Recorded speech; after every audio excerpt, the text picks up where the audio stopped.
Ground zero पे चाहे मुझे आप जेल में भी डालेंगे तो भी मैं जेल से भी रिपोर्ट करता रहूँगा, क्योंकि एक रिपोर्टर का काम रिपोर्ट करना है। जो जेल में जो किसान है वो डरे हुए नहीं हैं, लेकिन वो चिंतित हैं। लग रहा है कि पत्रकारिता कोई बैलेंसिंग एक्ट नहीं है ये, और खासकर ऐसे समय में जैसे जिस समय में सत्ता पक्ष बहुत कुछ छुपा रहा हो, और वो छुपा रहा हो जो लोगों को जानने की जरूरत है।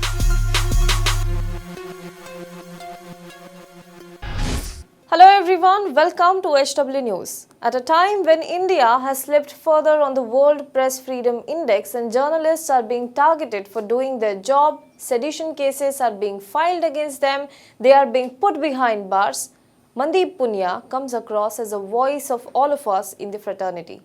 Mandeep Punia, a freelance journalist with The Caravan, has been reporting on farmers' protest from Singhu border, but a week ago he was picked up by the police and FIR was filed against him. We all saw the video how amidst the heavy barricading, Mandeep was being dragged by the policemen.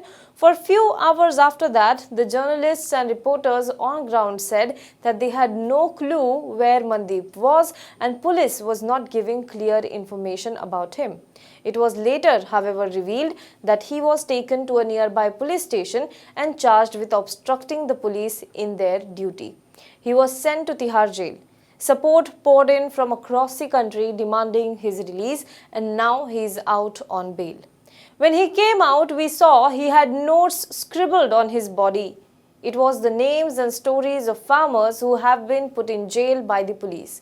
Even in the most adverse circumstances, Mandeep did not for a moment shy away from doing his job as a journalist, the job of bringing truth to people. Our correspondent in Delhi today spoke to Mandeep Punia. Have a look. मैं बस इतना ही कहूँगा कि मैं अपना काम कर रहा था, मेरे काम में खलल डाली गई। जो भी पत्रकार इस देश में जेलों में बंद हैं, उनके कामों में असल में सरकार ने खलल डाली है, उनको जेलों में डाला है। वो जेलों में नहीं होने चाहिए, बल्कि ग्राउंड जीरो पे होने चाहिए।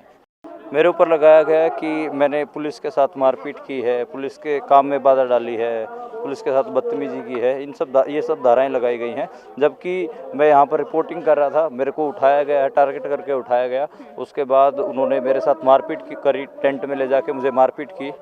तो वो सबके सामने है। अब 100-200 बंदों के ऊपर जो पुलिस वाले थे, उनके ऊपर मैं अकेला कैसे अटैक कर सकता हूँ, वो समझ से बाहर है। लेकिन उन्होंने अपने FIR में यही सब लिखा है। इस बैरिकेड से मुझे खींचा गया था अंदर की तरफ, और इससे खींच के आगे लेके जाया गया था। आधार तो क्या आधार होगा, आदमी यहाँ पे अपने रिपोर्टिंग कर रहा है, उसको खींच ले जा रहे हैं, उसके बाद पीटते हैं और उसके बाद उसी के ऊपर FIR कर देते हैं। ये तो मतलब अजीब ही चीज़ है।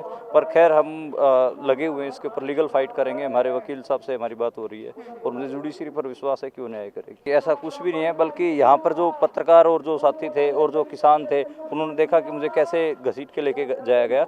बल्कि जो आधार है, जो सबूत है, वो अब मेरे पक्ष में है। देखिए, मैंने 29 तारीख को जब यहाँ पर बीजेपी के कार्यकर्ता आते हैं, वो किसानों के ऊपर पत्थर चलाते हैं, हम यहीं मौजूद थे और पुलिस उनको बैकअप देती है। पुलिस आंसू गैस के गोले छोड़ रही होती है किसानों पे, और किसानों की आंखें बंद हो रही होती हैं और उनके ऊपर वो पत्थर चला रहे होते हैं। तो मैंने, चूँकि मैं इस इलाके से ही आता हूँ, तो मैंने उनको पहचान लिया था और मैंने फिर उसके बाद उनकी फ़ोटोएँ जारी की थी और फेसबुक पे उनकी फेसबुक ID वगैरह भी निकाल के बताया था कि ये जो बीजेपी के कार्यकर्ता, इन्होंने किसानों के ऊपर पत्थर मारे। और मैं द कैरावन के लिए मैं एक पूरी रिपोर्ट भी कर रहा था। उसी सिलसिले में मैं 30 तारीख को मैंने पुलिस अधिकारियों से भी बात की थी, तो उन्होंने मेरे को एक हिसाब से पूरा चिन्हित कर लिया था कि ये आदमी रिपोर्ट कर रहा है और ये ऐसी रिपोर्ट कर रहा है जिससे कि सत्ता जो पक्ष पार्टी है उसको तकलीफ होगी। इसी वजह से उन्होंने चिन्हित कर लिया था मुझे। देखिए, जब मैं जेल में जो किसान बंद थे, जब मुझे जेल में डाला गया, तो जेल में मैंने देखा कि जिन किसानों को डाला गया था वो बिल्कुल आम किसान थे और उनको धरना स्थल से नहीं उठाया गया था। वो नरेला गए हुए थे मार्केट में अपने कामकाज का सामान लेने के लिए, उनको वहाँ से उठाया गया था और उनके ऊपर बहुत मारपीट करी गई थी। और ऐसे ही कुछ किसान थे जो अपने किसी निजी कामों के लिए गए हुए थे दिल्ली में, उनको वहाँ से उठाया गया। बुराड़ी मैदान में एक बाबा जी हैं जो हरियाणा में जो मुख्यमंत्री खट्टर हैं, उनके गाँव से ही हैं। उनके गांव जो उनके गांव में मुख्य ग्रंथी हैं, जो गुरुद्वारा है, वो लंगर खिला रहे थे बुराड़ी के मैदान में। जो बुराड़ी के मैदान में किसान थे उनको भी उठा लिया पुलिस ने और जेल में डाल दिया। वो 70 साल के हैं, वो भी अपने शरीर पे चोटों के निशान दिखा रहे थे। अभी इतनी जानकारी है कि दिल्ली जो सिख गुरुद्वारा प्रबंधक कमेटी है, उन्होंने वकीलों का एक पूरा टीम बनाया। साथ में जो किसान मोर्चे और जो किसान यूनियन है, उन्होंने भी अपनी टीम बनाई वकीलों की, और वो मदद कर रहे हैं। देखते हैं कि वो कब तक बाहर आ पाते हैं। लेकिन इतना जरूर उनको, वो जो जेल में जो किसान है वो डरे हुए नहीं हैं, लेकिन वो चिंतित हैं। हौसले पूरे मजबूत हैं उनके, लेकिन चिंतित इस बात से हैं कि उनको पता ही नहीं है कि उनके ऊपर किस बात की धारा लगा दी, क्यों उनको उठा लिया। चिंतित जरूर है, लेकिन डरे हुए बिल्कुल भी नहीं।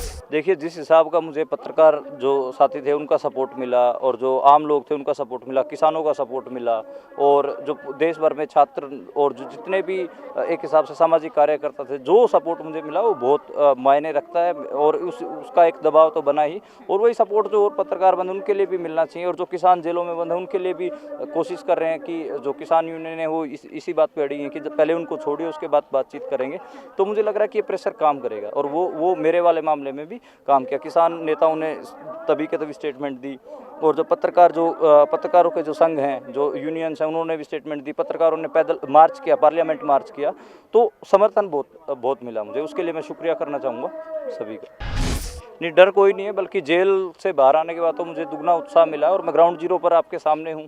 अब मैं जो प्रेस कॉन्फ्रेंस होगी किसान नेताओं की, उसमें रहूँगा, सवाल पूछूंगा किसान नेताओं से, साथ में जितने भी किसान यहाँ मौजूद हैं उनसे बातचीत करूँगा और दोबारा रिपोर्टिंग करूँगा। मतलब ग्राउंड जीरो पर रहना बहुत ज़रूरी चीज़ है, और साथ में वो दिखाना, जैसे आपने कहा पत्रकारिता के ऊपर बोला, मुझे भी यही लगता है कि पत्रकारिता कोई बैलेंसिंग एक्ट नहीं है ये, और खासकर ऐसे समय में जिस समय में सत्ता पक्ष बहुत कुछ छुपा रहा हो, और वो छुपा रहा हो जो लोगों को जानने की ज़रूरत है। इसलिए हमारा काम भी ये है कि लोगों को तक वो पहुंचाएं जो सत्ता पक्ष छुपा रहा है लोगों से। तो वो उसके लिए हम तैयार हैं, और वो कर भी रहे हैं। और साथ में जो सत्ता दमन कर रही है किसानों के ऊपर, वो भी हम दिखाएं। जेल में जब मैं अपने शरीर पे किसानों के नाम लिख कर लेके आया, वो यही कारण था। उनकी जो बाइट्स थी वो मैंने अपने पेन से अपने शरीर पे लिखी, वो यही कारण था कि मैं दिखा सकूं कि ग्राउंड जीरो पे, चाहे मुझे आप जेल में भी डालेंगे तो भी मैं जेल से भी रिपोर्ट करता रहूँगा, क्योंकि एक रिपोर्टर का काम रिपोर्ट करना है।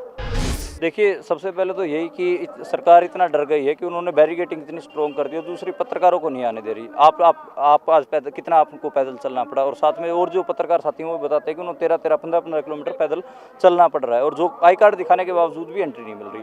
दूसरा, बातचीत का स्कोप तो सरकार, वैसे तो जो नरेंद्र मोदी हैं वो लगातार कह रहे हैं कि हम बातचीत के लिए तैयार हैं, ऐसे कैसे बातचीत होती है? आप 7-7, 8-8 लेयर की आप बैरिकेडिंग लगा देते हैं, तार लगा देते हैं, और सड़क में सरिये गाड़ देते हैं, नुकीली किले गाड़ देते हैं। ऐसे बातचीत थोड़ी ना होती। बातचीत तो दिल खोल के होती है, और जो ताले और दरवाजे हैं वो खोल के होती है।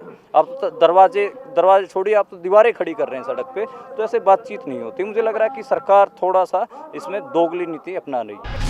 मैं यही कहना चाहूँगा कि हमारे जितने भी पत्रकार साथी हैं जो अभी जेलों में बंद हैं, उनकी रिहाई की मांग करें। हम सबसे पहले इकट्ठा हों और अपनी यूनियनों को मजबूत करें। साथ में कप्पन सिद्दीकी साहब का ही लीजिए आप, 4 महीने से बंद है। वो क्या करने जा रहे थे? हाथरस में सिर्फ ग्राउंड रिपोर्ट करने जा रहे थे, उनको बंद कर रखा है। उनकी गिरफ्तारी के लिए उनकी रिहाई के लिए आवाज़ उठाएं। उनकी गिरफ्तारी नहीं होनी चाहिए थी, किसी भी पत्रकार की गिरफ्तारी नहीं होनी चाहिए। इसके लिए हमें काम करना चाहिए, मिल के काम करना चाहिए, और पत्रकारों को इस समय में जो भी सत्ता छुपा रही है उसको दिखाने की पूरी कोशिश करनी चाहिए। जब हमने HW न्यूज नेटवर्क की नींव डाली थी, तब हमने ये ठाना था कि न्यूज और इंफॉर्मेशन ये लोगों तक फ्री पहुंचनी चाहिए, मुफ्त पहुंचनी चाहिए, और हम आज भी ये वचन पर कायम हैं।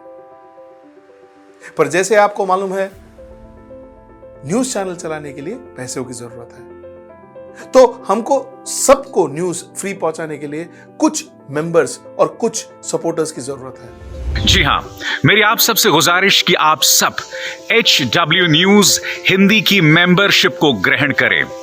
ये सदस्यता स्वैच्छिक है, यानी कि आप अपनी मर्जी के मुताबिक इसे ग्रहण कर सकते हैं, क्योंकि अगर आप इसे ग्रहण नहीं भी करते तब भी आपको HW न्यूज हिंदी के तमाम कार्यक्रम मिलते रहेंगे। मगर अगर आप चाहते हैं कि आजाद न्यूज जो है वो मजबूत हो, अगर आप चाहते हैं कि वो न्यूज जो सत्ता से सवाल पूछती है वो मजबूत हो, तो जरूर बने HW न्यूज हिंदी के सदस्य। जो लोग हमारे 89 रुपए प्रति महीने वाले कार्यक्रम से जुड़ेंगे, उनके लिए HW न्यूज का बैच विश मिलेगा। साथ ही साथ उन लोगों को हमारे एक्सक्लूसिव पोल्स में भी शामिल होने का मौका मिलेगा। इसके अलावा हमारा जो दूसरा मेंबरशिप कार्यक्रम है वो 199 रुपीस प्रति महीने का है, यानी कि 199 रुपए प्रति महीने। और इस प्रोग्राम में हमारे जो मेंबर्स हैं उन्हें 99 रुपए के प्रोग्राम वाले सभी चीजें तो मिलेंगी। इसके अलावा बिजनेस से जुड़ी हुई बातें भी हम करेंगे। हमारे एक्सपर्ट अखिलेश भार्गव से आप बिजनेस से जुड़े हुए अपने सवाल भी पूछ सकते हैं। हम उम्मीद करेंगे कि आप इस निष्पक्ष पत्रकारिता की राह में हमें पूरी तरह से योगदान देंगे।